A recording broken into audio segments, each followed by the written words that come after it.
Welcome everybody to another episode of the Lunch Table Podcast.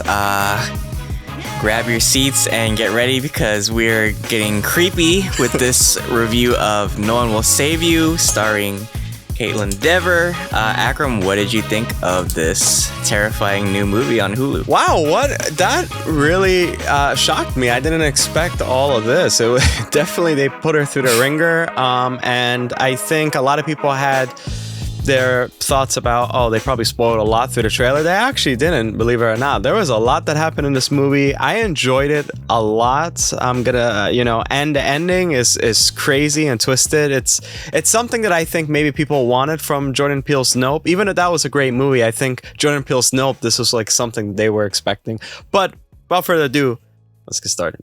For sure, that's kind of what I was going into in this movie, with that mindset of it was kind of like similar to Nope. It had the same kind of like creepy, eerie feeling, right? But it is a lot different.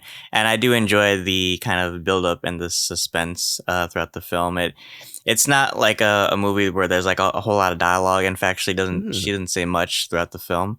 That's what made me think that this was going to be like a Quiet Place like sequel from the trailer, but it's its own kind of universe thing. And I do love the designs of the alien or aliens.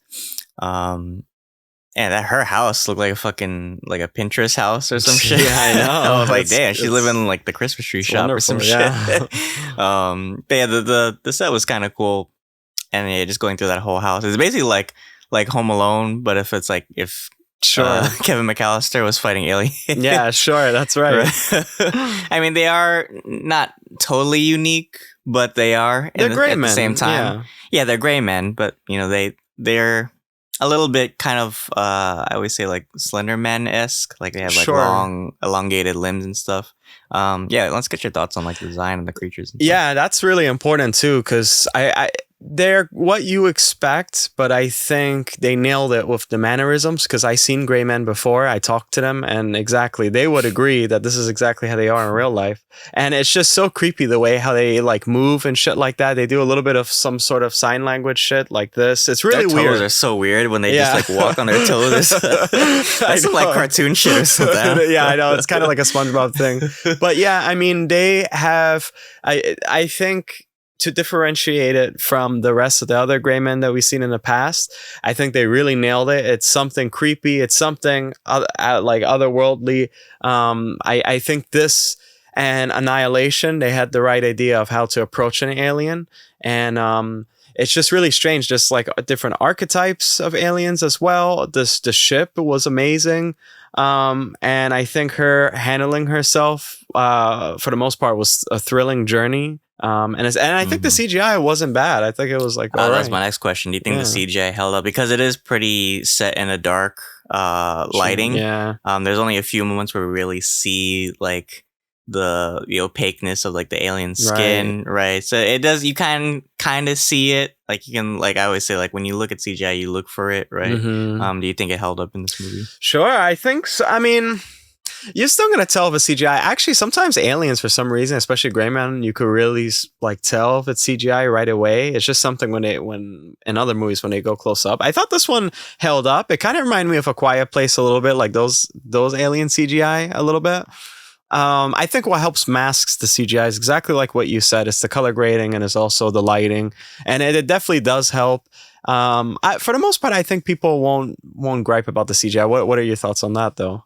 Well, for sure, I think actually what helped sell me on the creature was the audio, actually, because there's a few moments where like we don't actually we see like shadows and flickers of when it's moving, but when you hear it, it's kind of reminds me of the clickers from The Last of Us. When you hear like that little croaking noise, right? So I think that's what actually like makes it believable for me. When you actually see the creature, it's like, okay, like I can tell, right? I always like tell by the eyes too. Like you can usually tell if the eyes look good, right? That's when you can tell if it's fake or not. But I mean, so far it pretty much held up, and they are very terrifying, and especially because they have like telepathic like powers and shit. Yeah, I know. That's something I'd never seen before from alien design. Sure. Yeah, I know. These motherfuckers were like, I got like bipolar watching this because I thought the little guy was like, he was bad, but then he was good, but then he was so bad, and then he was kind of good again, and then he was bad. I was like Jean Grey. Yeah, shit. And then the other guy, I call him the other guy, the other dude, I'm going to call him Luis for now, that had the telepathy. Facundo, right? No, Facundo's the big guy. That. No, Luis was like looking at her family photo. I thought he was gonna go like a tea smack, like put it in his pocket for like. Yeah, but then all of a sudden he was like trying to cough up. I was like, what the hell's wrong with these people? Right. But I think there can be gripes because the whole town basically is being invaded, and I thought that was really interesting. I don't know if this is like on a global scale or just the country or just this area, but the whole climax, I guess, was really long. I don't know if people have gripes with it. For me, I enjoyed it. I just enjoyed like looking at all these concepts, but I could understand as a critic, perhaps you have like different thoughts. Maybe it lasted for too long, kind of like Sound of Freedom or something. Did you think it did? Or it did kind of drag a little bit, but I think it was unique in its storytelling. It actually almost reminds me of Super 8 from Steven Spielberg a long time ago. It has that same kind of like vibe, and I actually liked that there wasn't that much dialogue in this movie for some reason. It's I always say like show me, don't tell me. Mm-hmm. So I like that they didn't have to over explain stuff. It's the visual storytelling that makes it like very disturbing, right? Yeah, exactly. And with that, you have to be generous with the way you do approach things. And I think they were really generous with the alien designs. I'm actually glad that we got to see so many types and so many things.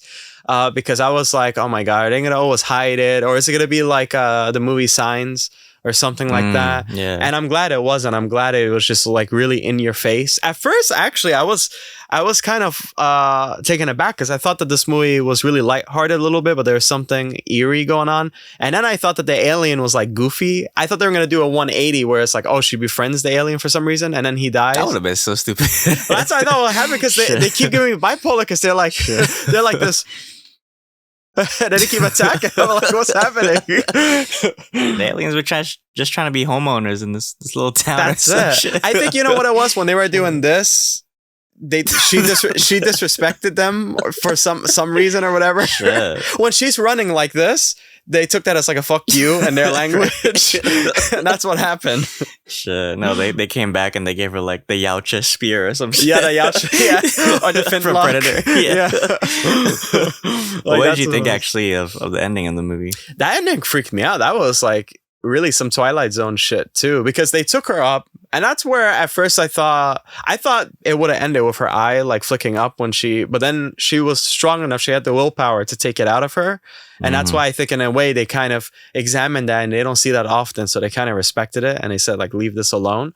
And in a way too, she actually saved herself. No one will save you but yourself.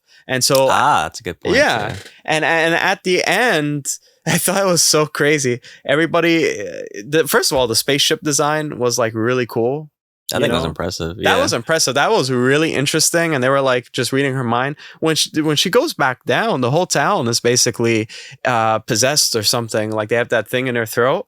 And that's when they could finally accept her. But they're like all okay. They're like waving at her. That freaked me out. What are your thoughts on that? I kept imagining the janitor guy from Beau's Afraid like, you're fucked. You're fucked. Walking by. Yeah, that's really like terrifying when you think about like the scale of how their influences. I kept thinking like why they picked her like throughout this whole film, like what makes her special too. Yeah, that's true. Like does she have like some sort of like willpower? We don't know. Or like is there like certain humans that they just don't have like mind control over or something? Because I kept thinking I was like what makes her special, right? Sure. She's a fucking Pinterest girl that lives in this big ass house. And she's a fucking like dial phone. That's so weird. Like what the time period does it take? Because she had a car. It's modern times, but it's like really weird. Yeah, it was so weird, like the time setting. But I didn't, and nonetheless, I think it was still believable. But yeah, just I wanted to see like if they ever wanted to make a sequel, like where would they go next? Like does this like how big is their influence? Is like the whole, like you said, like the whole country, the whole planet? We don't know. Sure, I think that actually, in a way, some movies you have to take like there's a huge metaphor and you have to decode it, and then that's it. You can't really make another one because then it'll be like But this actually feels like it it had an all right message. I find this movie more of an experience, and I feel like when you have experiences, then you could actually make sequels. So for sure, I think that they could explore different options and more creepier options too. For sure, yeah. It feels like almost like a terrifying game of tag. Yeah, think about it. Yeah, it's actually kind of like an RPG too. Like she just moves on to the next alien. Like she kills one. It's like it's this thing. It's like it's not as scary when you just have one monster, right? It's when you have multiple, because you don't know how many there are, right? So when you have multiple aliens, it's like, okay, well, you could keep going this game of cat and mouse forever, right? So I think that is what's the terrifying aspect of this, right? And that's why I asked you earlier, like, is the ending dragged on too long? Because to be honest with you, I was just it was there were so many unique stages to everything and different aliens being tacked on and stuff like that I didn't really feel bored. I just felt like shocked, like, oh, it's still going. But I was like, okay, cool. You know, so yeah, I think it kept it fun. And I think a lot of people will enjoy seeing this in streaming for sure. What would you rate this movie? For sure. Yeah. Interesting concept for me. I thought the design was cool. Like I said, the visual storytelling was really good. So I'd probably give this high marks, probably 9 out of 10 for me. That's cool. Yeah. I honestly, as I said in Sound of Freedom, as a critic, I'll probably give it an 8 out of 10. But as just a fan watching this and a general audience, honestly, we give this a 10 out of 10. I really enjoyed this movie a lot. I really have fun with it. It was a blast. Yeah. All right. Yeah. Well. And then the alien. Well, I'm glad we gave it a high mark, because then the alien's gonna come to our house and fuck us. They're gonna be like this. I'm gonna be sleeping and all I hear is. Yeah, I know. They like slap you like Fousey with that guy. Is like, I just slapped the dog shit out of you. They dislike our channel or some shit. Right. Those long ass fingers is like this. Yeah, exactly. Holy shit. Well, guys, let us know what you thought of the movie. If you had a different opinion, let us know. We'd love to hear your feedback. But if you like this review, please leave a comment. Anything helps the channel. We do plenty of horror film reviews as well. We've done plenty in the past. We did The Boogeyman. We did The Nun. Plenty in this past month alone. And we have plenty more to come for Halloween. So stay tuned, guys. But we love you so much. But anything helps the channel. Until then, guys, thanks for having lunch with us. See you guys.